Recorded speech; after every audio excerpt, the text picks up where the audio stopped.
Hey, what's up, Life Without Pants with another Path of Exile video. Sorry for the little break in service, I was in the shower, but we have been doing some science, first science of the league. I had a bit of a late start.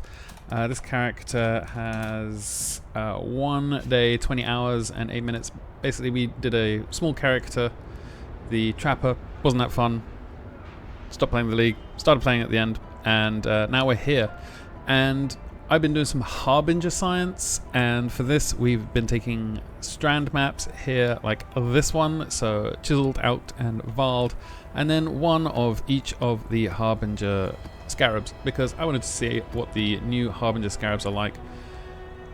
And we just take Harbinger on the map device, and I did 100 maps like this, and then recorded the results, and then I did 100 maps like this with the without the extra Harbies, because that way I do 100 maps with 7 Harbingers in and 100 maps with 4 Harbingers in, which then if we take one away from the other, then we've got the amount of value of 300 Harbingers.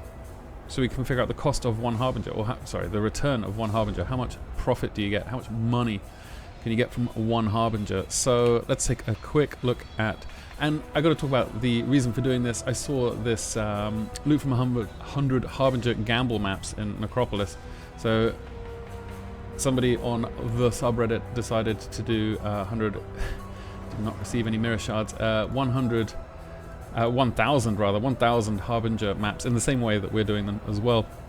And these are really, really good posts. I've got, I'll put a link to these in the description below so you can see it. It's also got really nice spreadsheets. Man, if I had the time, I would make my spreadsheets look like this, but I don't. So they did 1,000 regular, like this, with 7 Harbingers per map, and then did 1,000 again with Magic Find. And they had 77% increased item quantity and 163% increased item rarity. They did not receive any mirror shards on either run, but this is something we kind of already knew, is that rarity and quantity on the player does not affect Harbinger drops. So it's still super interesting nonetheless, because basically, as we know that, this means that we've got a sample size of 2,000 Harbinger maps, because it's the same. So their initial investment was quite significant. So 13,840 chaos for just, you know, maps, chisels, varls, alks, all the scarabs, and the map device craft as well. But their profit almost 120,000 chaos.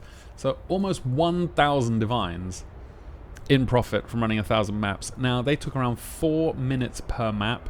I had the same result as well. So 4 minutes per map, and let's just run to our quick trusty calculator here. So 4,000 divided by 60 gives us 66 hours. So that's like a week-ish to do 1,000 divines, which is a fair amount. Honestly, that's a lot of money. Their profit was 14 divs per hour for the first set, and then 19 divs per hour for the second set. And there's a few reasons for that, but a really interesting part of this is that their fracturing orbs, they got 59 in the first 1,000, and they got 77 in the second 1,000, and that initially makes you feel like, oh, they got more fracturing orbs, Magic Find must work. But we can figure out actually how much it is working, because fracturing orbs kind of like jackpotting, so it's a very, very lucky drop. If you got mirror shards in this one, in the non-Magic Find one, but not mirror shards in the other one, it would point the other way. So we can look at something that's much more common and would be much more affected by it, and that's the annuls, the orb of annulments. And these are, they got 2,298, so about 2.3k on without Magic Find, and with Magic Find they got 2,273, so about the same. And this you would expect to jump significantly if Magic Find actually worked. So you can see, basically this is just luck, these fracturing orbs. Now, I did a bunch of these as well, and let's just, this was mine. I got fracturing orbs twice to the fracturing orb explosions. Let's see if we can just have a look here. So this is posted in my in the Discord channel. So this one I got, and I got it, I think these were 15 minutes apart. So during the first 100 maps, I got these twice, and then I didn't get any more at all. So I discounted fracturing orbs in my data, and I think maybe you can zoom in here a bit. There we go, that's much better. And you can see here, this is the experiment group. So this is doing, oh, this is everything actually. So this is all my stuff combined. This is 200 maps. You make so much money from just fortress maps, just tier 17 maps. You make so much money, and then orb of annulments, you're at 35 divs from just fortress maps and just orbs of annulment. So it's an incredible strategy. I think this is going to be my league start strategy next league. Probably going to find out what next league is in. It's Wednesday here in Sweden, so it's Thursday in New Zealand. So I'm imagining either today or tomorrow we'll get the announcement of the announcement of the announcement, which should be very interesting, and lots of teasers to plan out. But from this total, I got 121 divines, so that's looks about the same as this kind of data here. Now, in total, my 700 harbingers, they came out to be 600. Let's get the calculator up. So I had basically 6,825 chaos for the 700 harbingers, minus the 400 harbingers, which was 5565, and that came out to 1,260, and then we just divide it by 300, and then we get 4.2 chaos. So basically 4.2 chaos per harbinger. That's the return on investment you're looking at. Not even investment, that's just how much a harbinger gives you in money. And we can see that with, if I just take this off, so I've got these Harby control group here. So let's get back into the game and I'll show you. So this is the maps from the first set, which is where we used the map craft. And then this is the cache from the control group as well. So this is 700 Harbies in total, and then there's a bunch of coffins and uniques as well. And I put the fracturing orbs in here along with the uniques from the thing, because I'm not counting these. I mean, the fracturing orbs skew the data so wildly, because these are worth around 6 divs each if you have 10 of them.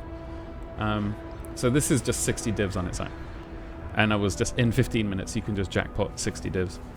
So I don't think it's you know around. It's half of the total money that we made in the whole experiment anyway. So I'm going to discount it. There was a few, you know, little things that we found. Some, you know, Pirandas, a bunch of Heres. We found Anathema as well. So in the control group, where you're running 700 Harbies, you know, trying to stack as many Harbies as possible, then this is what our results were. And then in the second one, this is, if we look here at the number of maps, you get way less. Because Harby gives you a ton of maps. There's so many maps. Like Harbinger at the beginning of the league is super good for building up a map pool, because they just drop so many maps. Then when it comes to currency, then we get a significantly larger amount of currency from the Harbingers as well, and lots more scarabs and things like that. Coffins wise, it was the same. So the Harbingers, I think if we put our mouse here, then we can see, yeah, there's only like 5 more coffins. And that's in the experimented one. So Harbingers don't seem to gift you anything towards coffins, but the league's almost over, so that's probably never going to matter again. I do not think Necropolis is going to go core.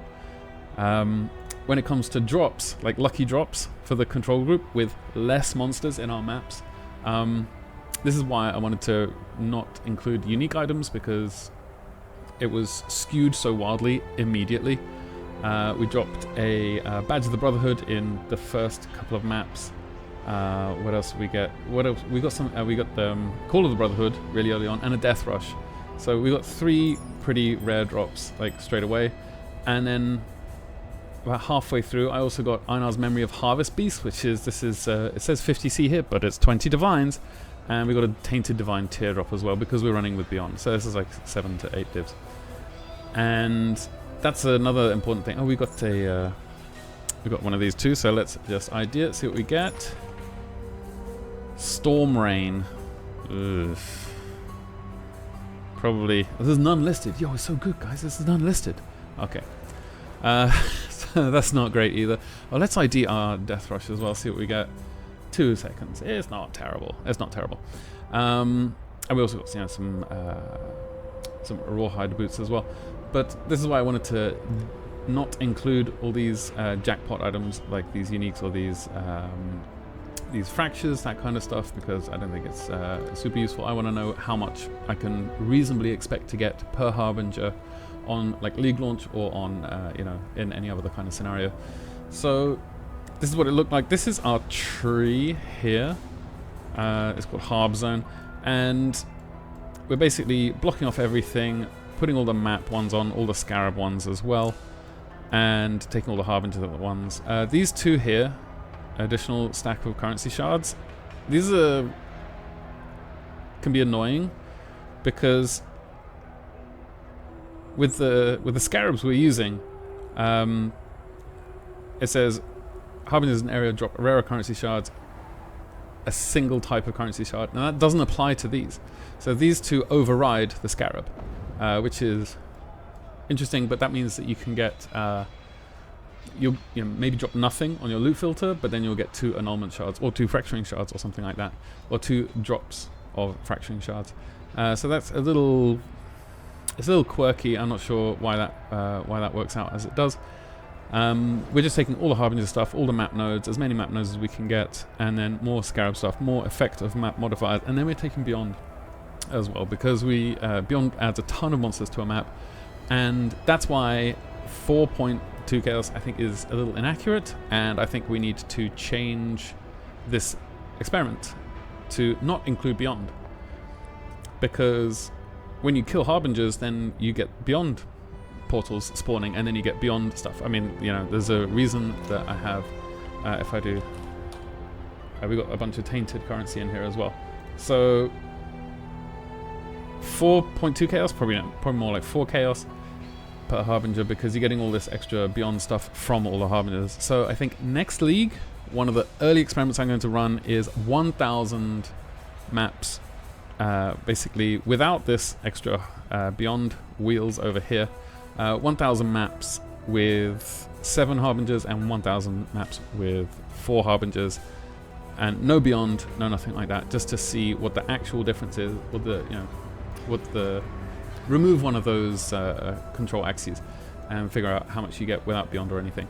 I think it's going to be super interesting, but for now, it's about 4 chaos per Harbinger. That's the best bet I can put on this. It's been really interesting. I've got some money now. I can upgrade my build. I say upgrade my build. I've got a headhunter, but it cost, I think, I bought mine for 6 divines. This league's got crazy prices. My friend lent me a Nimbus, so I got to give that back now. But this is honestly, this build is put together on a shoestring budget. I think I bought this for 1 div. This I crafted myself. This was like 2C or something. Somebody lent me this. Most of my gear is pretty shoddy. I think a 6-link Heres. It's just a corrupted 6-link. Fairly easy to get hold of early league. The obviously Nimbus and Headhunter, I think these are going to be difficult things to get early league, but I calculated that with the return on investment from this strategy and how much a Headhunter costs at the beginning of the league and how much the other items cost at the beginning of the league, you can make a Headhunter in, I think it was like 6.5 hours if you run the strat. But obviously, it's going to take longer because at the beginning of the league, you're not going to be as tanky or powerful as we are right now, even though the character's only 1.5 hours old, 1.5 days old. Anyway, that's it from me. I think this was super fun. I'll put links to all of the stuff in the description below, so you'll be able to see all of these posts, which are really, really good, honestly. Junimonda over at Reddit has done a really great job on presenting their data. Fantastic stuff. This is the tree we're going to go with next league to start off. So we're going to go Nico straight away, shrines, maps, and then the Kirak stuff. Harbinger, Nico, Harbinger, Nico, shrines. You're getting the idea here. Effective modifiers, more shrines, more scarabs, more map stuff. And then we're going to move into this as our second map layout, because then we're going to get some, we're going for Wrath of the Cosmos and Word of the Exarch, because we're running red altars as well. And this is, I think this is really, really good strat, especially with the shrines. It's such a good way to advance early on and to make your mapping experience really, really easy. And this build's really good for mapping experience too. Anyway, that's it from me. I hope you have a great Path of Exile experience this league.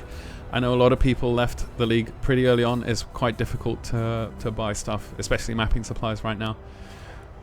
But hopefully the next league is a day away from being announced. So with that, I hope you're kind to everyone you meet. I love you all very much, and I'll see you next time. Cheers.